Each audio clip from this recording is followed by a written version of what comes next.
Қайырлы күн, армысыздар, құрметті көрермендер. Бүгінгі бұл ұйымдастырылып жатқан бұл сұхбаттың барысы бұл қазір Мейірбек ағамыз.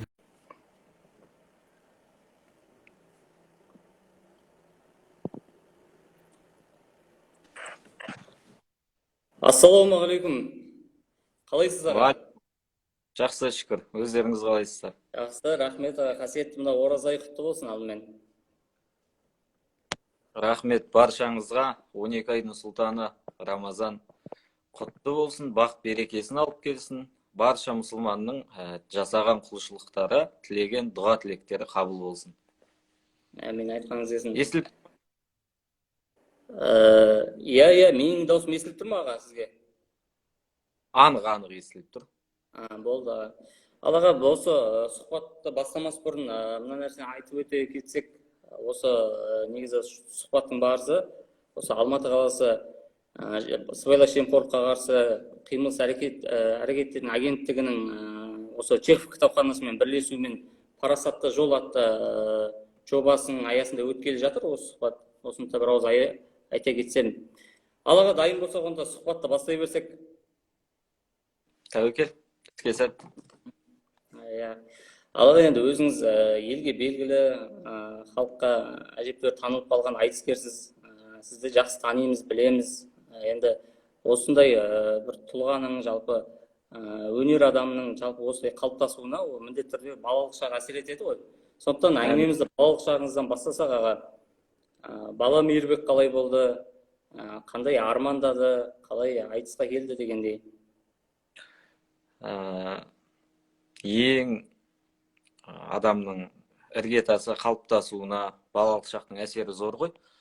Сондықтан ол бір естен кетпес бақытты шақтар, кешегі Мұқағали айтқандай, бақытты да басқаны да білмеуің, бақытсыз-ақ бақытты болып жүргенің деп. Міне сол балалықтан басталған өнерге деген, ұлттық өнерге махаббат, Аллаға шүкір, осындай азды көпті ақын деген атақты сыйлап, алты алаштың батасын алып жүрміз. Енді менің ең алғашқы осы домбыраға деген қызығушылығым мектепке бармай тұрып 5 жасымда болды. Яғни көрші Құралай деген апайымыз бар еді. Сол кісі домбырадан сабақ беретін түгін. Менің үлкен әпкем сол домбыраның сабағына үйден қатысып, мен соған көршіге еріп баратын түгін, үйде қарайтын адам болмағаннан кейін. Міне сол ең алғашқы осы домбыраны үйреніп, еркемайды үйреніп, өзімнің атам ақтық сапарға шығатын кезде сол еркемайды тартып беріп, ақтық дем үзілген сәттер қазір сағынышқа айналып отыр. Аллаға шүкір, сол кісінің атын ақын болып шығарып жүрсек, ең әуелі сол үлкен кісілердің ақ батасы тілегі шығар деп ойлаймыз. Одан кейін бір естен кетпейтін нәрсе, отарға ағамның ант қабылдау рәсіміне бардық. Сол кезде қайтарда пойызда мен домбыра сататын кісілерді көріп, кішкентай жамбыл домбыра дейді ғой, сол домбыраға қатты қызыққам. Сонда әкем соңғы ақшасына сол домбыраны алып беріп, кішкентай домбыраны. Содан кейін ауылға келгенбіз. Енді қазіргі алып қарасақ, неше түрлі айтады ғой, баланың бетінен қақпау, балаға мотивация дегендер. Соның ешқайсысын білмей-ақ, балаға сондай шынымен бетін қақпай, белін буғанның арқасында деп ойлаймын.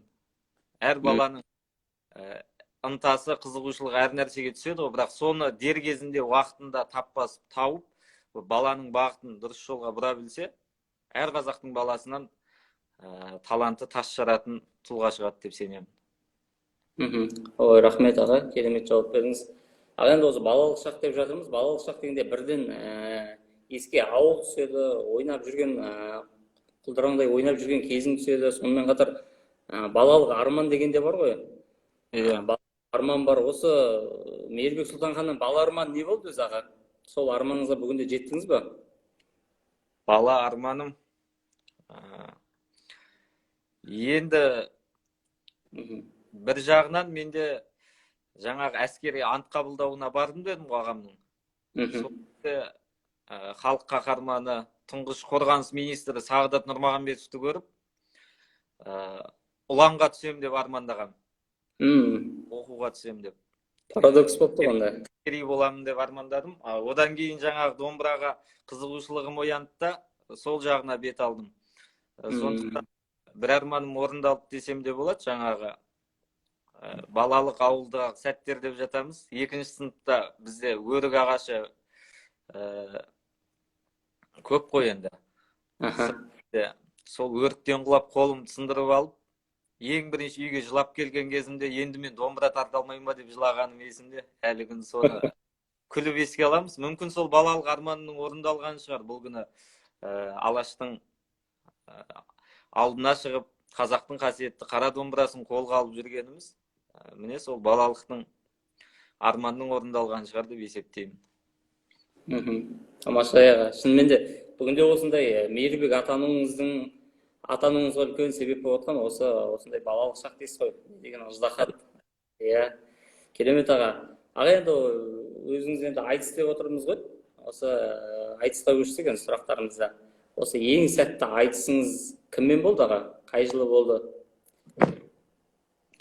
Ең сәтті айтыс деп, енді әрқайсының астын сызып айтуға болады, өйткені осы айтысқа шыққаннан кейін артыңда сөзің қалса,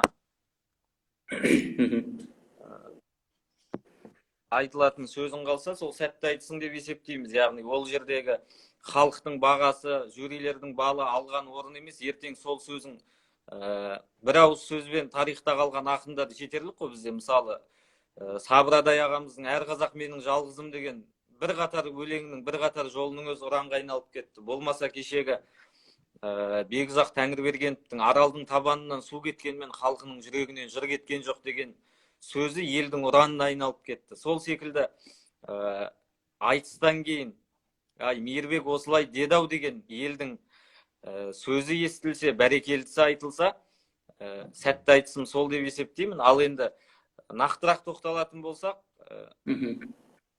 ең алғашқы үлкен сахнаға шыққанымда Бекарыс Шойбековпен Қызылордада 10-шы сынып оқыған кезімде айтысқан айтысым өзімнің есімде ерекше сақталған. Және де Балғынбек Имашев ағамызбен осы ең алғашқы алтын домбыра айтысындағы айтыстар, болмаса Ринат Заитов ағамызбен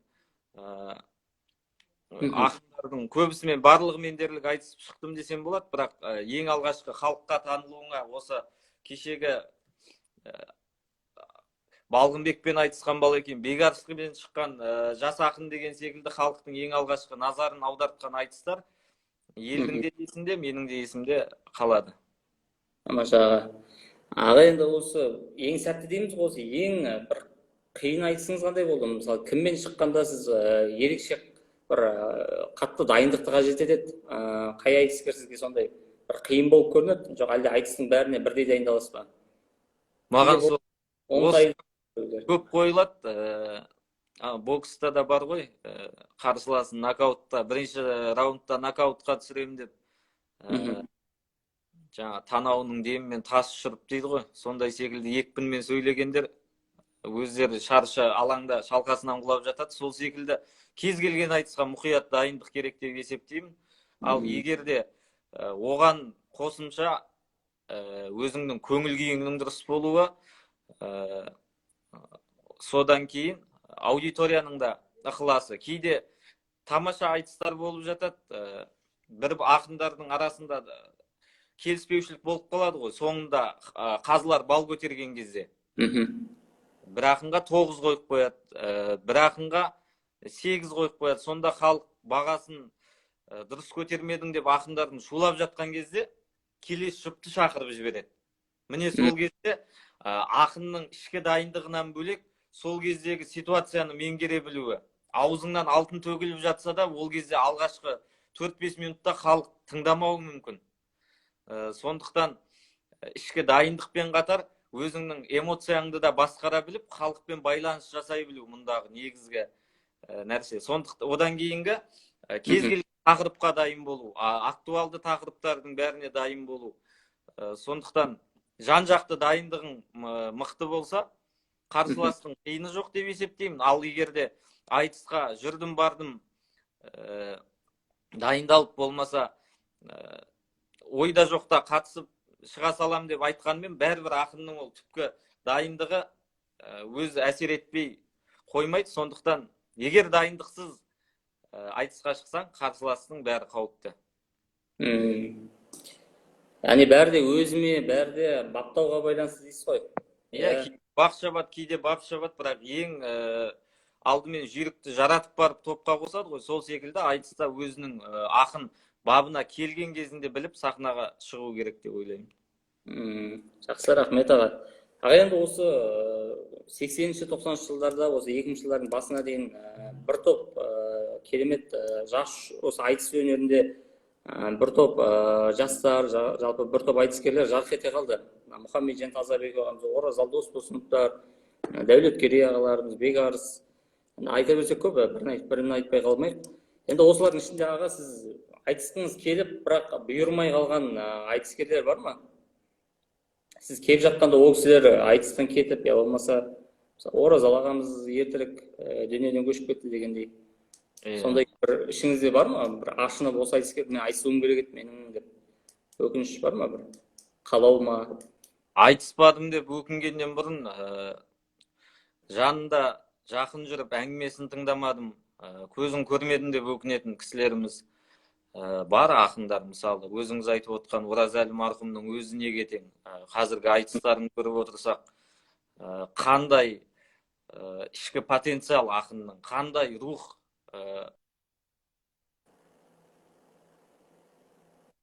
қалай баурап алады. Міне кезіндегі Әзімбек Жанқұлиев марқұм, әрқайсысы ақындардың жеке бір тарих, жеке бір кітап десек болады. Сол 80-90 жылдардағы айтыскер ақын аға апаларымыз, енді Замадин Ибадуллаев, Махамбетқали Тұрсановтан бастап, Көпбай Омаров, Көкен Шәкенов, әрқайсысы, Тәушен апамыз да енді кеңестің дәуірінде елдің рухын осы айтыспен тіктеген, әрқайсысының аты алтын әріппен жазылатындай айтыстың аңыздары, легендалары десек болады. Енді одан бері қарай 90 жылдардан кейін қалыптасқан шоғыр Аманжол Әлтаев ағамыз бар, Мұхамеджан Тазабеков, Бекжан Әшірбаев, Дәулеткерей Кәбұлы, енді әрқайсысын, Бекарыс Шойбеков ағамыз, Оразалы Досболсынов, Ерік Асқаров, бірінен бірін қазір атай алмай қалуым да мүмкін, бірақ әрқайсысы осы айтыстың бірінен бірі айтыстың алға жылжуына, көшін алға сүйреп, айтыстың алға жылжуына әрқайсысы үлес қосқан деп ойлаймын. Меніңше осы 19 ғасырда орыстардың алтын дәуірі деп айтады ғой әдебиетте. Сол секілді мен бір айтыстың алтын дәуірі деп айтатын едім. Осы 90 жылдың аяғы мен жаңа 21 жылдың басындағы аралықты, яғни айтыстың әрбір легі, әрқайсысы жеке-жеке, әр ақынның өзінің бөлек стилі. Меліс Қосынбаев батыстан келсе, батыстың екпінін алып келіп, Бекжан Әшірбаев поэзияда кездеспейтін айшықты ойларды айтыста айтып отыратын. Қуаныш Мақсұтовтың сал серілі қандай айтыстың алып келген. Біздің Әбілқайыр Сыздықов ағамыз, Кенжебай Жүсіп ағамыз, әрқайсысы жеке-жеке айтуға тұратындай. Міне, ол кездегі халықтың да ықыласы айтысқа деген ерекше. Мен сол ортаны, сол аудиторияны көргім келді ең бірінші. Мен сол кезде сағынам. Өйткені бір жағынан қазіргідей ақпарат та көп емес. Баяғыда тамаша Бауыржан шоу деген бағдарламалар жібермейтін секілді, халықта айтысты. Сондай бір сағынып күтетін еді.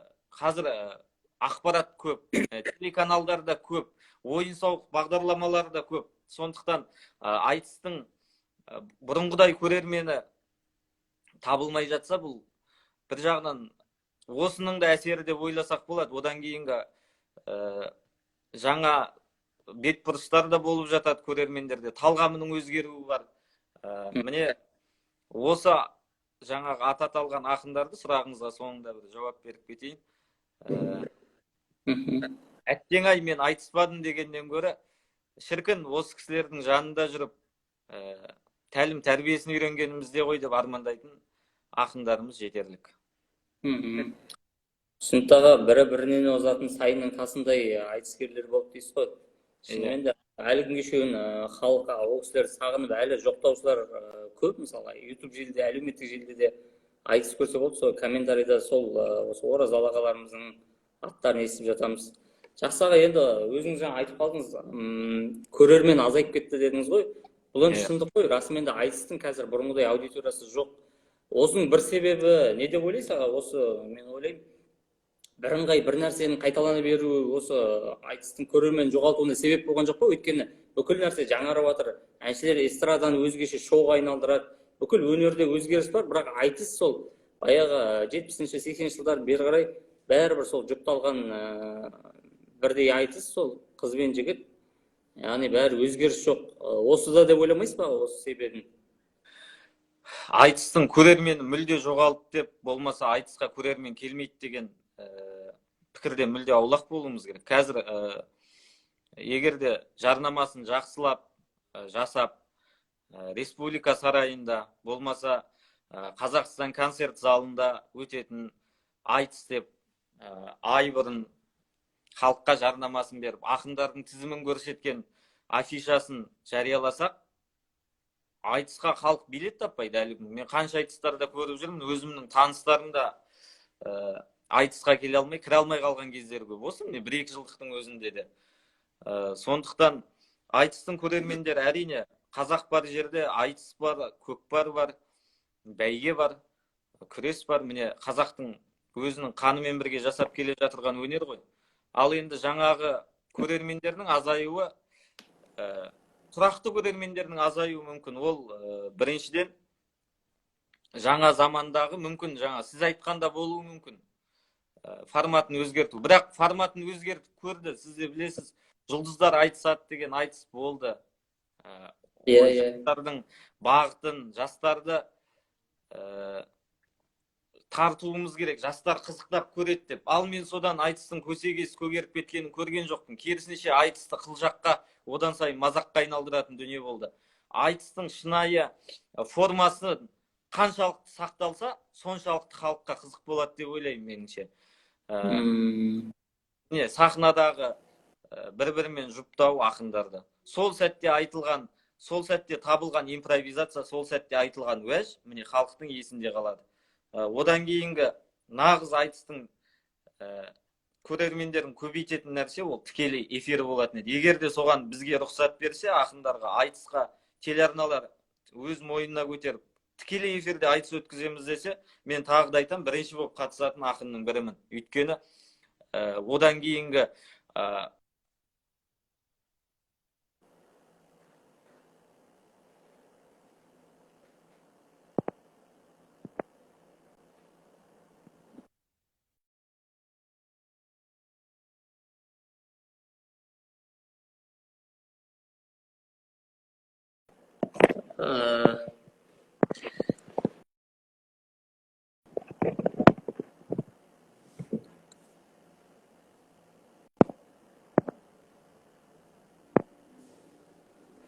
кешіріңіздер, байланыс нашарлап кетті. Қазір қайтадан запрос жіберейін.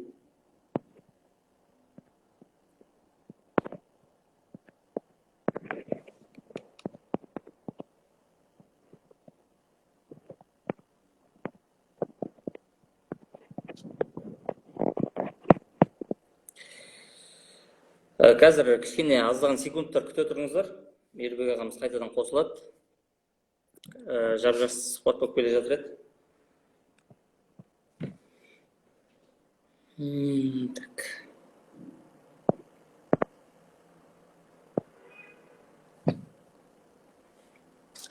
Құрметті осындағы отырған, тамашалап отырған көрермендер, сіздер сұрақтарыңыз болса қоя отырыңыздар расында.